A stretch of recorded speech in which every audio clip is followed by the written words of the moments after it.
Има ли нещо общо в тази омраза, която се насажда в северомакедонците към нас и тази, която се насажда в украинците към Русия? Едно към Има едно. ли общ корен, общи цели? Да, общ корен и общи цели. В двата случая отродяваш част от народа, за да го използваш като оръдие срещу същия този народ.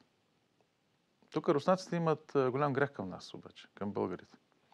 Те участваха в създаването на македонския проект, обслужвайки не толкова смислено, всъщност сръбските интереси. Чухте ли го добре това? Ето това представлява професор Иво Христов. Ерудиран, компетентен, интелигентен, но говори половин истини. А половин истина си е чиста лъжа. Така че и той е лъжец, манипулатор, спекулант и определено не обслужва българските национални интереси.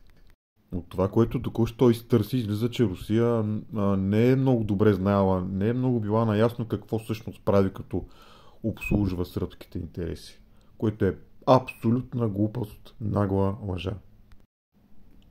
Няколко секунди по-нататък ще видите как говори как България, като настанила се в средата на Балканския полуостров и най-голям балкански народ, има най-голямо геостратегическо значение за региона. Той сам казва, че всички велики сили искат това парче, толкова важно на картата между Европа и Азия. И в същото време се противоречи, като казва, че Русия едва ли не без да иска го е направила това, с насаждането на омраза в македонците към българите. И в момента ситуацията с Украйна или Малорусия, ако трябва да бъдем съвсем точни, е някакъв смисъл увеличен мащаб на македонския казус по отношение на българите.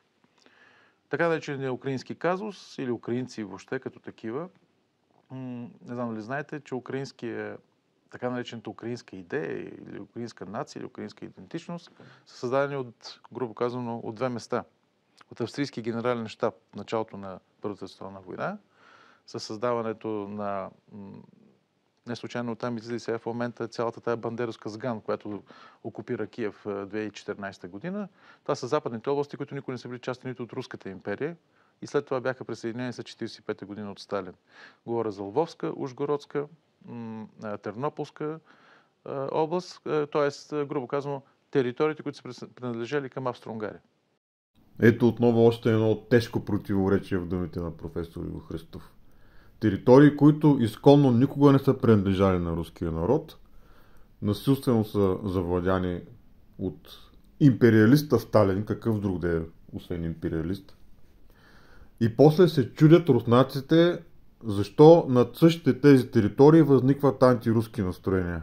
И едва ли не как може да възникват тези антируски настроения. Толкова ли са нагли тия хора, а те просто са борци за национална независимост. Но ето как разсъждава империалиста.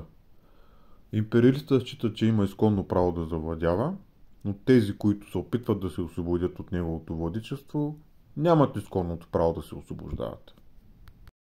Болшевиките, които идват в Русия 1917 година и което последното нещо, което мога да се каже за тях, че това са били руски патриоти. Руски патриоти се оказа грузинец Сталин. Да, определено този задоволствен смях в професор Христов ясно демонстрира огромната симпатия, която той изпитва към личността на Сталин. Доколко един сатрап и деспот е патриот, това е отделно.